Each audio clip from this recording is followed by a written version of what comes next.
Bueno, buenas tardes, sí que empezamos ya. Buenas tardes, bienvenidos a Librería Áurea. Gracias a Marcos, que es vecino de aquí del barrio, nos propuso que Daniel Tubao estuviese un día en la librería presentando... En realidad, cuando hablamos, él tenía recientemente publicado este libro, Sabios, Ignorantes y Felices, aunque luego lo hablaremos, ya tiene alguno más en el mercado. Y nada, hoy es una charla sobre filosofía, realmente, algo bastante, no sé si es habitual o no, pero bueno, sobre filosofía, creo que tenéis un interés, y vamos a charlar un poquito sobre ello, ¿no? Yo voy a introducirles brevemente y ya les dejo que charlen. Daniel Tubao es escritor y filósofo, ha trabajado en televisión. Actualmente creo que sobre todo se dedica a ser profesor de escritura. Estoy escribiendo un guión de una película también, pero vamos. Bueno, sí, un poco por ahí. Es un nombre de nacimiento casi, ¿no? Hace de todo, pero sí, sobre todo el tema de las clases de guión, ¿no? Y literatura es su principal actividad, pero bueno, es filósofo y tiene varios títulos de filosofía como este, muy interesantes. Y luego conversará con él Julien Mel, que es ante todo filósofo escéptico, y seguro que entre los dos nos explican en qué consiste esto del escepticismo. Para introducir brevemente qué es el escepticismo, bueno, después iba a contar una anécdota propia, pero igual dejo para después. Bueno, la cuento, sí, la cuento.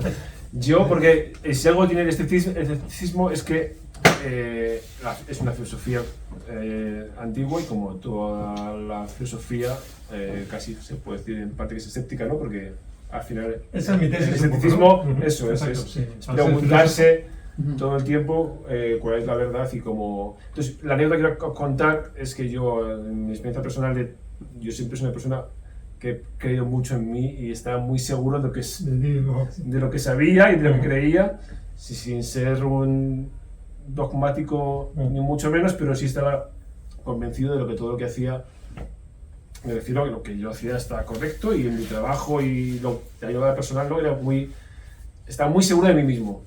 Pero luego, cuando me acercaba a los 40 años, me di cuenta de que había cosas por ahí que la contradicción igual puede ser buena en un momento dado.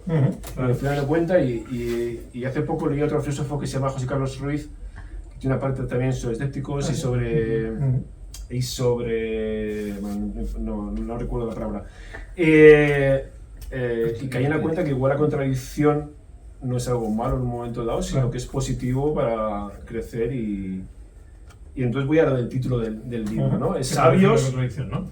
Sabios, es un libro de filosofía, los filósofos entendemos que son sabios, y el escepticismo, la filosofía es escéptica, como hemos dicho. Yo creo que sí, que al final preguntarse siempre sobre la verdad y dudar es fundamental, ¿no? Ignorantes por eso mismo, porque si algo demuestra el escepticismo es que la ignorancia tiene un valor muy importante. Y felices, ¿por qué? Igual que José Carlos Ruiz también habla de esto. ¿Por qué no podemos llegar a la felicidad con la filosofía? Pensando, reflexionando, ¿no?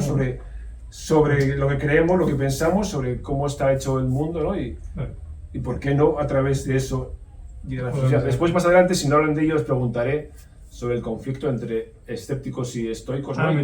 Y cómo que consideran, cómo llegan los estoicos a la felicidad y cómo puede llegar un escéptico. Exacto. Y hasta yo con esto, luego si vemos que no avanzamos mucho más y con que eso se acaban los temas que no creo, os lanzo alguna pregunta. Eso es, pero bueno, ya si queréis, Daniel, ¿cuál es la filosofía escéptica? Bueno, primero lo del título, ¿no? Esto de sabios e ignorantes, que en principio parece un poco contradictorio, ¿no? Porque decimos, sabios es el que lo sabe todo, ignorante es el que no sabe nada, o que sabe no lo sabe todo, y entonces las dos cosas juntas es un poco contradictorio en cierta manera, ¿no?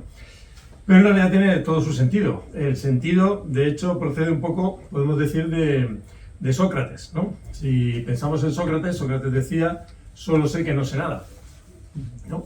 ¿Sabéis por qué lo decía? Porque hubo el oráculo de Delfos, un amigo de Sócrates fue allí y preguntó quién era el hombre más listo que había, ¿no?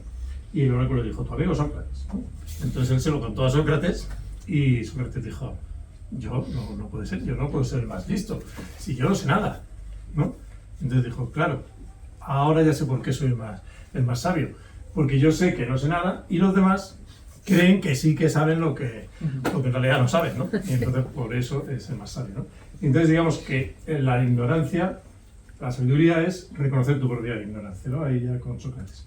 Y aquí, curiosamente, se produce, ahora os contaré un poquito de qué trata el libro más o menos, luego empezaremos con Julien y luego haremos todo un poco. Y entonces resulta que en el libro trato de... Luego contaré lo de Felices, lo contaré más adelante. En el libro trato sobre todo de dos escuelas escépticas. Hay dos escuelas principales en la antigüedad. Uno son los escépticos pirrónicos. Los escépticos pirrónicos son por un personaje que se llamaba Pirrón de Elis. Este personaje fue a la India con Alejandro Magno, la conquista, tal. Llegó con su maestro Anaxarco, llegó hasta la India y allí conoció a unos filósofos que le llamaban gimnosofistas, ¿no? Gimnosofistas quiere decir filósofos desnudos, porque estaban desnudos, ¿no? Gimnasia quiere decir, los griegos hacían la gimnasia desnudos, de ahí viene el asunto, ¿no? Entonces eran sofistas, sabios, desnudos, ¿no? Y entonces conocieron a estos sabios y por ahí hay una teoría, una hipótesis, pero que tampoco tenemos ninguna seguridad, de que estos sabios le pudieron enseñar el escepticismo a Pirrón. Y después cuando encontramos en el budismo y después en varios sistemas de la India, los lokayatas y los karvakas, que son sistemas escépticos y materialistas, dice, bueno, algo hay por ahí, pero no hay ninguna seguridad, ni siquiera hay necesidad. El escepticismo lo podría haber aprendido Pirrón de su propio maestro, Anaxarco, porque Anaxarco además era discípulo de otro pensador que es Demócrito. Demócrito, si lo conocéis, pues es el creador del atomismo, el gran inspirador de toda la ciencia moderna, digamos, cuando ya fue recuperado por la ciencia, y Demócrito era un poco bastante escéptico en cierta manera, ¿no? Él decía, en apariencia las cosas son dulces o son saladas, pero en realidad solo hay átomos y vacío, ¿no? Y entonces todo lo que nos parece que es de una manera, dice, ya, pero yo meto la mano y la meto en un frasco caliente y luego lo meto en un frasco de agua fría, ¿no? Y de pronto me parece que el agua fría está más caliente. Si se lo meto en un frasco de agua fría primero y luego en el de agua fría, me parece que está más caliente, ¿no? Entonces dices, ¿cómo puede ser esto? Las apariencias nos engañan, ¿no? Y Demócrito tiene una cosa muy interesante, hablo de Demócrito en el libro bastante, que dice, es fragmentario, no se conserva, ¿no? Lamentablemente debía ser muy interesante esta discusión. Es un juicio entre la razón y los sentidos, ¿no? Y entonces la razón les dice a los sentidos, no nos podemos fiar de lo que nos decís, porque nos engañáis con estas cosas, ¿no? Nos parece salado y después es dulce a otro, etcétera, tal. Y por otro lado los sentidos dicen, ya, pero si no nos tienes a nosotros no tienes nada. Entonces hay como un juicio ahí, ¿de dónde sacas tú tus certezas, ¿no? La razón, pues de lo que los sentidos te decimos, te engañamos, sí, pero también pones a prueba las cosas gracias a los sentidos también, ¿no? Y bueno, pues ahí hay, digamos que hay, antes de los gimnosofistas hay otros filósofos que pueden haber influido en Pirrón y tal, ¿no? Por ahí surge toda la escuela, los pirrónicos. Estos pirrónicos, bueno, son muy interesantes, por ejemplo, en Francia con Montaigne, todos estos más o menos eran pirrónicos, recuperaron el pirronismo a partir de un poco el diccionario histórico-crítico de un pensador que se llama Pierre Bayle, ¿no? Pierre Bayle tiene un artículo en la enciclopedia de Diderot y d'Alembert, y ese artículo se llama Pirrón, precisamente, y es sobre Pirrón. Y en ese artículo de Pirrón, curiosamente, lo que hacían ahí en la enciclopedia es que el artículo en sí mismo no dice gran cosa. Cuenta un poco quién era Pirrón y no pasa nada. Pero el escándalo, donde hace toda la crítica a la Iglesia y al poder y a todo lo demás, está en las notas. En las notas del diccionario histórico-crítico es donde está todo el ataque a todo lo establecido, ¿no? Y entonces la gente que sabía leer decía, bueno, me voy a dar nota que ahí es donde va a venir lo fuerte, ¿no? Por ahí sale Montaigne, sale, digamos, todo ese escepticismo pirrónico que influye en todos estos franceses que lo desarrollan, ¿no? Y llega hasta Descartes. Ya Descartes, a lo mejor hay ocasión de hablar de cómo Descartes es escéptico, pero luego se hace dogmático, ¿no? Es una cosa curiosa también esa contradicción. Esa es una escuela, y de esa hablo, los pirrónicos, por un lado, ¿no? Y tiene su evolución. Ahí está Sexto Empírico como el personaje más importante de todos estos escépticos, pirrónicos. Y después hay una segunda escuela, que es un poco, vamos, muy paradójica, porque la segunda escuela es de la Academia de Platón. Son los platónicos. Resulta que hoy en día pensamos en Platón, pensamos en la Academia, pensamos en toda esta teoría de las ideas, ¿no? Donde hay un mundo de ideas y que nosotros somos como el reflejo, todas las cosas son reflejo de ese mundo perfecto, etcétera. Y pensamos como en un sistema un poco dogmático, la República de Platón también, etcétera, ¿no? Y sin embargo, en la Academia de Platón, el sexto director de la Academia, Arcesilao, introdujo el escepticismo dentro de la Academia. Y entonces ahí surge toda una escuela escéptica que se llama académica. En la antigüedad se le llamaba los académicos. Y decir académico era decir escéptico. Era sinónimo total.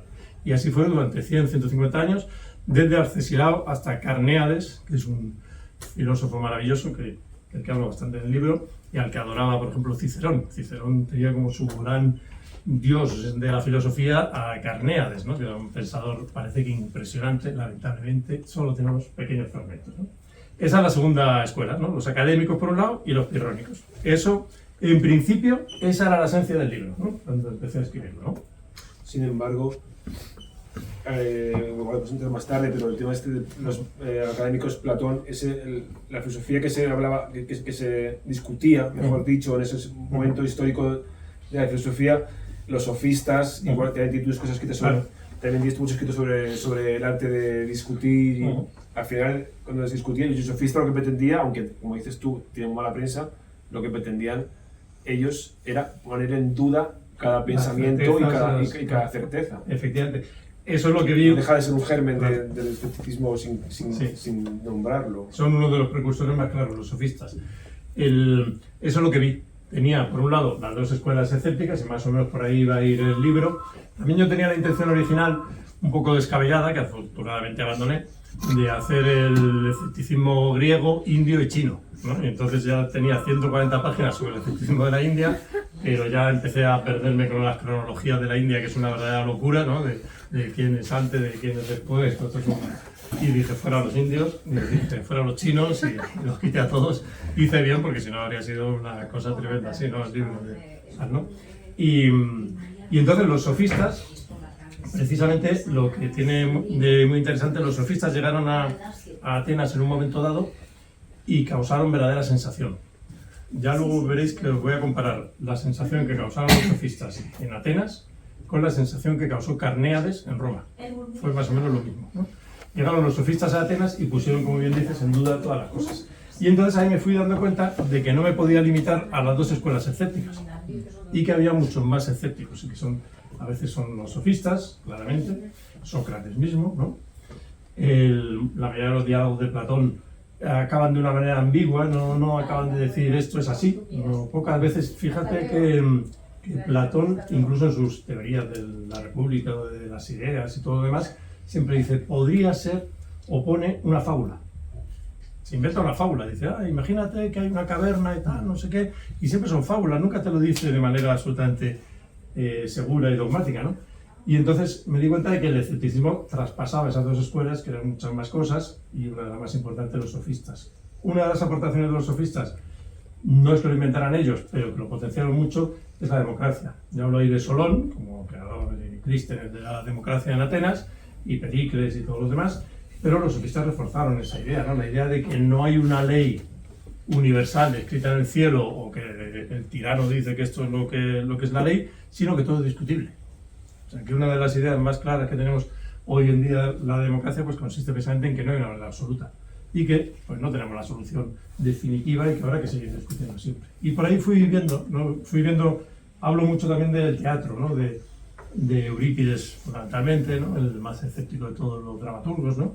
Y bueno, pues fueron saliendo pues muchísimos más escépticos de lo que yo pensaba originalmente, porque como decías antes, yo creo que si eres filósofo tienes que ser escéptico. No es la esencia misma de la filosofía, es dudar. Después, si empiezas a adoptar dogmas, si empiezas a decir que tienes la verdad y tienes la certeza, yo creo que estás dejando de ser filósofo, te estás alejando de ser un verdadero pensador, filósofo, amor a la filosofía. Te estás convirtiendo en, no sé cómo se diría, pero filodogma o algo así, ¿no? Amor al dogma o algo parecido, ¿no? Una cosa así. Y bueno, pues ahí fue evolucionando y efectivamente los sofistas que han tenido muy mala prensa, sin embargo, pues realmente fueron pensadores tremendamente interesantes, se los está reivindicando ya desde hace unas cuantas décadas con mucha fuerza, ¿no? Porque son pensadores muy, muy buenos. Lo que pasa es que ya sabéis lo que sucedió, la guerra entre Atenas y Esparta fue terrible, la peste, murió Pericles, aquello fue un desastre, ya nadie quería saber de lo que había pasado ahí, de los sofistas y toda esa gente y tal, y Platón, que les tenía mucha manía a los sofistas, evidentemente, menos a Protágoras, que lo respeta un poco más, pero todavía también lo critica y tal, ¿no?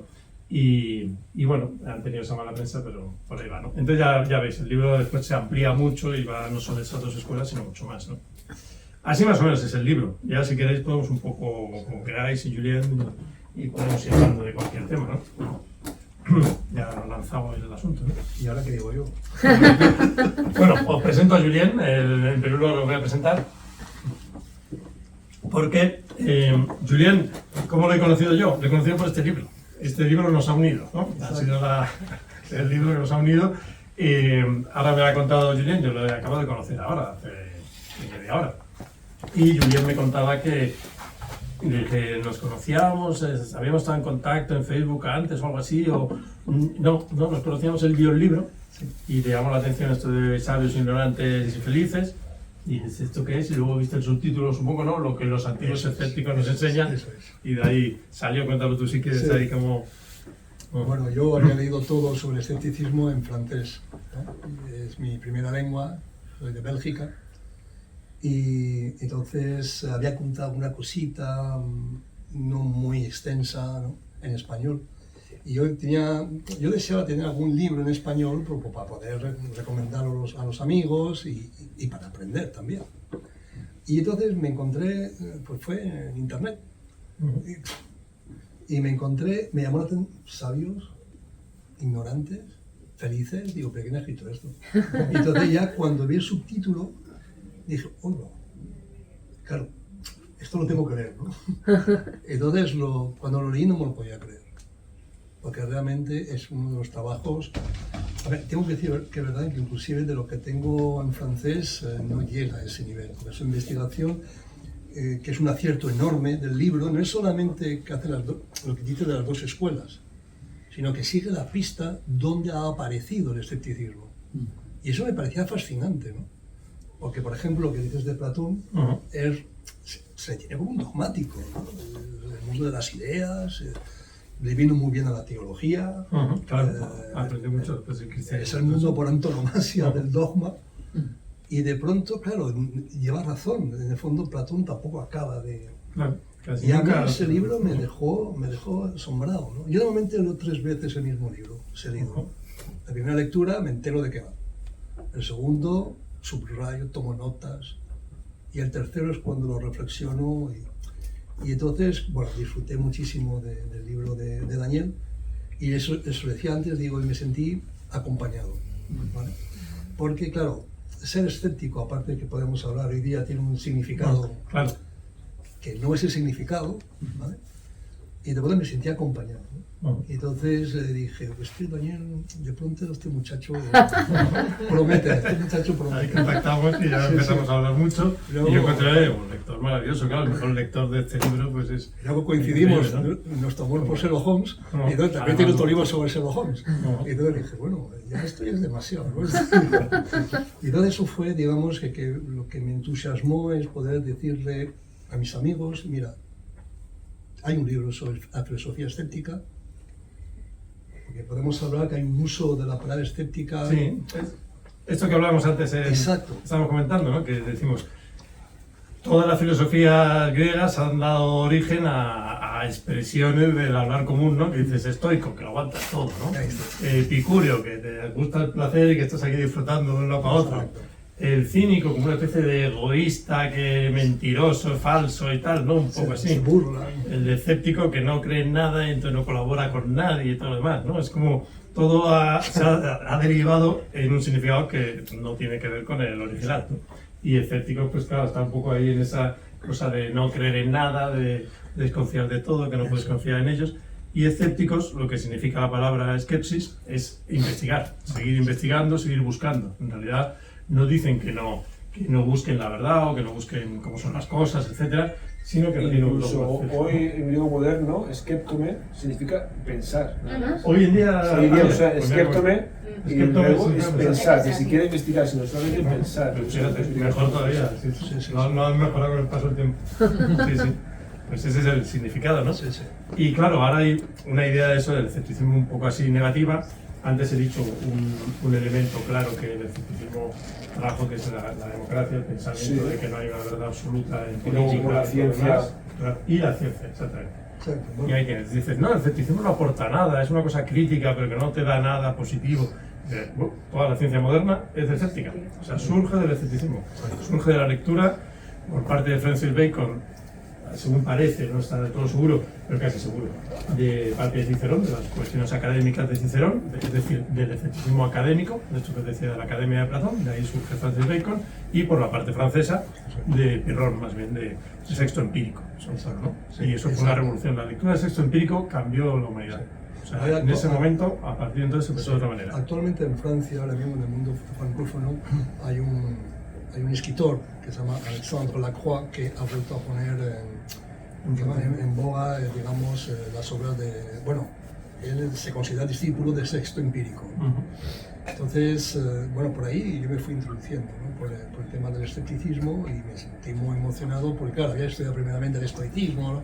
Epicureísmo, el sofismo, todo eso.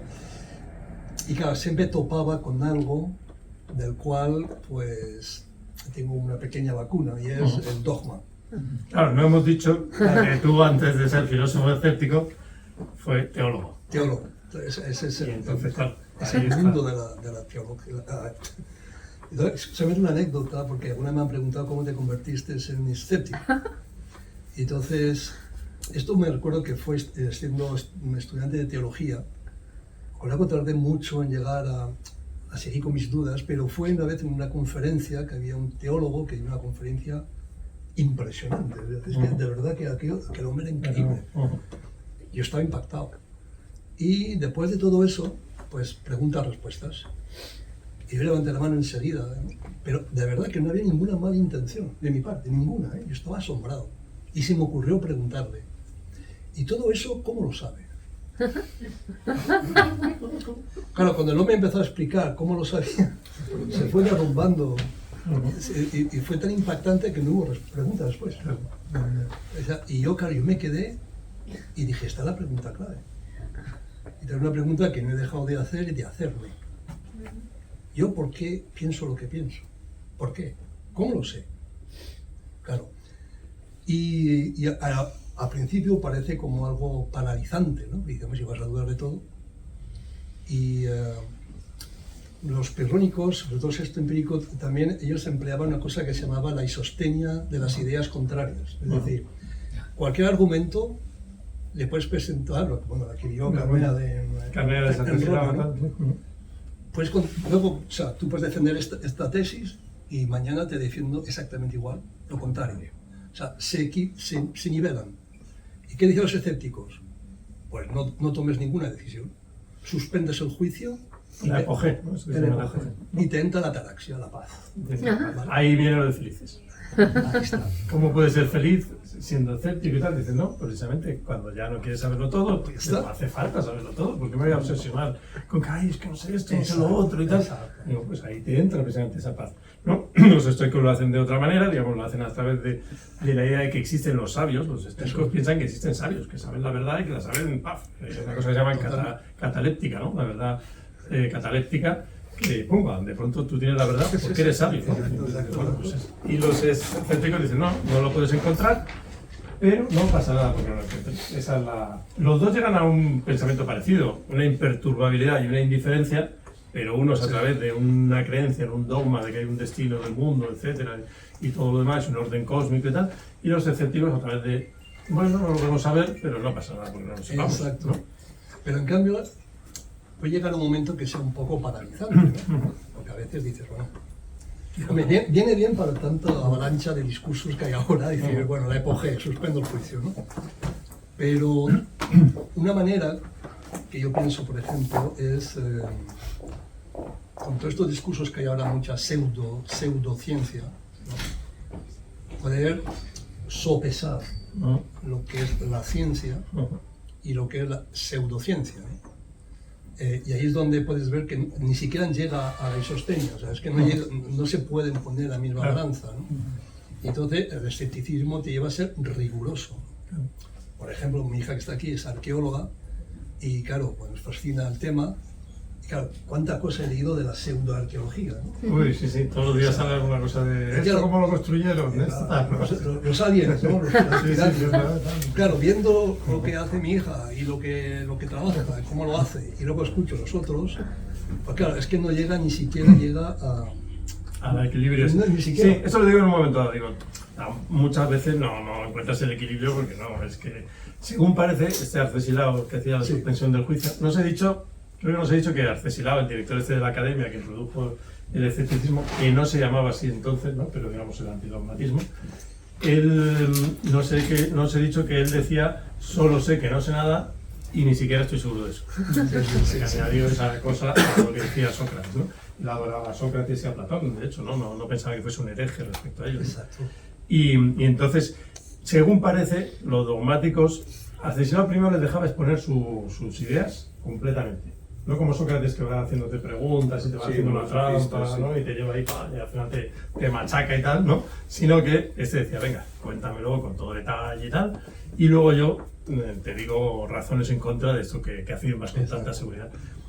Y yo creo que generalmente, vamos, según se dice, siempre conseguía refutar a estos y a veces se llegaría a equilibrio y a veces pues simplemente los otros se quedaban sin saber qué decir, aunque Arcesilao les dejaba el último turno de palabra, curiosamente. Todavía les dejaba, pero según los testimonios pues decían, pues nada, no tenemos nada que decir, esto ha quedado ya, no, ya no estamos tan seguros, ¿no? Ahora, pero una cosa, por ejemplo, que quería resaltar la figura de Carneade, Sí. es que para no quedarse en ese aspecto un poco, Eso es. ese aspecto de decir, pues ya no vamos para ningún lado, ¿no? Eso. Somos escépticos, pues ¿a qué nos quedamos, no? Pero, claro, Carneade, que es el que investiga, él sobre todo lo que él hablaba de que había que aceptar lo más probable. Así es. Y claro, es muy diferente decir, no, es que no hay nada, no, vamos a ver qué es lo que dice la ciencia. Claro, lo más probable, ¿no?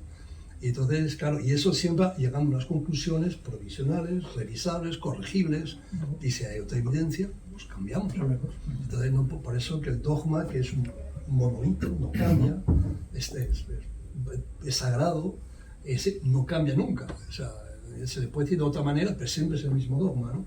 En cambio, Carneade, que nos habla, Arcesilao también hablaba de lo verosímil, ¿no? Sí, lo verosímil y el Carneade de lo probable. Exacto, ¿no? Y decía grados de probabilidad. Exacto. Decía, hay más probable, menos probable, ¿no? Según lo que lo investigas y lo revisas y lo miras. Exactamente. Tenía toda una cosa sofisticada. No se conserva completamente, pero ahí es suficiente como para ver que dices, no, una cosa es que tú observes una cosa, otra cosa es que examines la cosa en detalle, ¿no? Una cosa es que te lo hayan contado y otra cosa es que tú mismo lo hayas visto, otra cosa es que una vez que lo has visto lo mires como es exactamente y otra cosa es que lo pongas como a prueba, o sea que casi iba por ahí por la ciencia moderna, digamos, ahí... Es muy interesante lo que decía Julio antes, me ha llegado eso del griego moderno, ¿no? Sí, sí, eso es buenísimo. Porque en el fondo, si hay un dogma, ya no hace falta pensar. Ya está dado. ¿Para qué vas a pensar? Si ya te han dicho lo que es. Entonces es muy interesante que la misma palabra que en un principio significaba investigar, ahora le da el sentido de pensar. Y cuando lo leí en la raíz griega que pones ahí tú, dije, joder, pues el Dios sí sigue usando. Y lo busqué, porque tengo un poco oxidado el griego moderno, y enseguida, y decimos un verbo reflexivo. En griego es reflexivo, es escriptome porque es reflexivo. Yo pienso. Yo incluso recordaba que era transitivo, pero no, o intransitivo, pero no, directamente es el reflexivo y es pensar, o sea, no tiene otra, no va más allá, no tiene otra pretensión que algo tan importante, ¿no? Como es pensar, que al final lo que hablábamos antes, que te decía yo como experiencia de una cosa, cuando tú estás seguro de tus cosas, si no las piensas, estás seguro de ellas, sin ser dogmas, ¿eh? Quiero decir, al final tú puedes tener un trabajo y estás seguro de tus cosas y ya está, y la ciencia es la que es, y no vamos a entrar en el escepticismo como se puede hablar actualmente, porque yo creo que tampoco tiene sentido, ¿no? Es el escéptico que no cree en nada, yo creo que tampoco es el escéptico, es otra cosa distinta. Es un incrédulo. Eso es, no es un escéptico, es un incrédulo. Se me ha ido, ¿qué iba a hacer? Pero pensar en todo, en lo que hablamos también de la educación, cómo se piensa ahora que tenemos que hacer a los niños en educación, tenemos que hacer que se hagan preguntas, ¿no? Que lo importante en el colegio no es repetir, ¿no?, lo que tú aprendes, sino reflexionar lo que te enseñan y preguntar después y hacerte crítico, ¿no? Es algo fundamental que se está perdiendo un poquito, no que se está perdiendo, sino veo que muchas veces, tanto el poder como el poder político como el económico, ya sea a través del teléfono móvil que nos hipnotiza y Sí. ¿no? Lo que pretende es que no pensemos para no ser críticos, Exacto. no ya con el poder, sino con todo, con nosotros mismos, Con todo. y al final eso es lo que pretende el escepticismo, ¿no? Sí. No llegar a ningún sitio, sino plantearnos todos los días si lo siguiente es lo correcto y ya está. Y Claro, por la ataraxia al final, que también habla de eso José Carlos en su libro, bueno, no habla, lo plantea, además como en un momento dado, ojalá, ¿no? No hubiese ni que trabajar ni tener necesidad Sí. de cada Ese día bienestar. tener que levantarse, ¿no? Ojalá pudiésemos estar jubilados eternamente, ¿no? Y disfrutar de la Sí, vida. yo no quiero jubilarme nunca. No, me refiero no tener que estudiarte, sino ni siquiera tener que llegar a eso, ¿no? Sino vivir en ese... Pero bueno, eso es importantísimo. Quizás una cosa que me gustaría reseñar del escepticismo filosófico es que acepta que vivimos en un guión previo, es decir, no tenemos un texto sagrado, un texto filosófico infalible, ¿no? Como puede ser el estoicismo, que Claro. Sí, Epicuro dice alguna cosa importante, dice algo así como dice: recuerda que tú eres un actor, pero no eres el que ha escrito el papel y el autor es el tal, y entonces te ha tocado ese papel y él dice: tienes que ver cuál es el que te toca y seguimos, ya está, no tienes más que hacer, ¿no? muy deterministas, Claro, pues, sí, pero aceptar, por ejemplo, que vivimos a la intemperie y no tenemos un guión. Claro. Entonces, a través de, digamos, vamos descubriendo una cierta pericia, un arte de vivir. Vamos a hacer. Sí. No tenemos un guión. ¿Guión? ¿Cuál es el guión? Un texto sagrado, lo que ha dicho el último libro de autoayuda, una filosofía dogmática, y donde te das cuenta que a mí lo que me enseñó el escepticismo es que todo discurso totalizante termina siendo totalitario, porque hay que defenderlo. Porque no encaja todo, es que no encaja, ¿no? Y entonces hay que defenderlo. Entonces siempre que hay un dogma hay herejes, ¿no? Y observa la realidad ya a través de ese filtro. Exacto. Y ya no ves la realidad realmente. Ves la idea que tú tienes sobre la realidad antes que la propia realidad. Bueno, y aceptar que no tenemos respuestas para todo, no la tenemos. O tenemos respuestas provisionales en algunos Provisionales, asuntos. Bueno, pues, sí. podrían Y eso ser es cuestiones. algo que yo creo que sí tiene una parte muy práctica. Sí, yo creo que es muy práctico, ¿no? Eso es que se dice, los escepticos no te proponen nada positivo, no, todo lo contrario, te proponen muchas cosas positivas y te proponen tomar decisiones constantemente, ¿no? Es decir, ya he escrito el guión y ya tengo que seguirlo, Exacto. sino yo te voy a tener que ir decidiendo en cada momento de mi vida lo que hago en el siguiente Pero hay momento. recuerdos, pero eso hace falta hacer un esfuerzo. Hay que esforzarse, sí. Hay que investigar, hay que pensar. Sí, eso a veces se habla del escepticismo como que hay que pensar demasiado, como que en cada cosa, si dudas de todo, pues entonces dices, pero claro, no vas a estar dudando de todo y siempre planteándote la duda y tal. Pero no, en realidad lo vive de manera más natural. Precisamente una de las grandes disputas que había entre los estoicos y los escépticos, que eran enemigos mortales en la antigüedad, pues mortales, y una de las grandes dudas era que los estoicos decían que el sabio sabe la verdad y como conoce la verdad puede actuar, y sin embargo si no conoces la verdad no puedes actuar. ¿No? Entonces los escépticos dicen, como no soy la verdad, pues no puedes actuar. Entonces decían, es que no hace falta saber la verdad para actuar. O sea que, como veis, los escépticos eran más dinámicos en ese sentido, ¿no? No se quedaban paralizados, sino todo lo contrario, ¿no? Decían, no se puede saber la verdad, pero sí se actúa. Incluso Arcesilao decía que, fijándose en los animales, dice, no, el animal muchas veces tiene una reacción y no necesita pensar demasiado sobre eso, sino que recibe unos estímulos y reacciona y a lo mejor se equivoca en esa reacción, pero bueno, hace falta que todo entiendas por qué lo haces exactamente, ¿no? Exacto. No quiere decir que luego lo reflexiones sobre ello, pero en el momento puede ser de una manera más instintiva. Hay una frase, me estaba acordando de una frase de Voltaire, en el último libro que escribe, El filósofo ignorante, está muy bien. Él decía, se le preguntaban si era un sabio, él decía, no, dice, porque el sabio es el que sabe, y yo no sé, yo soy filósofo. Mira, normalmente... Y el filósofo es el que pregunta, Bueno, es el que cuestiona, pero yo no soy sabio, porque muchas preguntas no se contestan, Sí. ¿no? Pero no paro de preguntar. en secreto. Y entonces, pero muchas veces lo que nos ayuda a lo mejor, cuando dudamos, a lo mejor no llegamos a ver las cosas claras, ¿no? La veracidad de algo, pero sí nos ayuda mucho a ver lo falso. Exacto. O sea, lo primero que nos damos cuenta es lo que no encaja. No, esto no es así. la ciencia moderna, pues una de las teorías más extendidas pues es el falsacionismo, precisamente de Popper, que consiste en que dicen no puedo demostrar que algo es verdad, pero sí puedo demostrar que por lo menos tal como está establecida la teoría ahora y el experimento que propone, eso no funciona. O cambias la teoría, o la amplías, o cambias el experimento, o haces otra cosa, pero aquí no. Y eso sí, después ya decir que sea verdad para siempre, pues eso ya no. Eso no hay manera. Por eso que hay una cierta prudencia también a la hora de... Son la verdad. Afirmarlas. Bueno, vamos a buscar lo que tiene visos de veracidad, de probabilidad. Es que ahora hay muchos discursos que afirman las cosas como son las cosas, como tienes que vivir, pero de una forma infalible, ¿no? Sí. Y bueno, yo he conocido personas que promueven estas cosas, pero no les funciona. O sea, durante un tiempo... Sí, eso es una paradoja, ¿no? Ves a personas que parecen tener una manera de comportarse en la vida y que creen que con eso va muy bien y todo lo demás, pero luego a medida que la vas conociendo ves que no, que están siempre como cambiando de fórmula mágica, ¿no? Y que buscan una fórmula mágica y que esa les funciona, pero ¿qué pasaba? No era tan buena aquella fórmula mágica y ahora sin embargo tienes otra. Eso pasa mucho en las pseudociencias y terapias y todo tipo de cosas así que realmente van cambiando una cosa a otra y siempre quieren tener la revelación en el momento y luego resulta que un año después siguen igual de perdidos, ¿no? Entonces pues reconoce que estás perdido y no pasa nada, ¿no?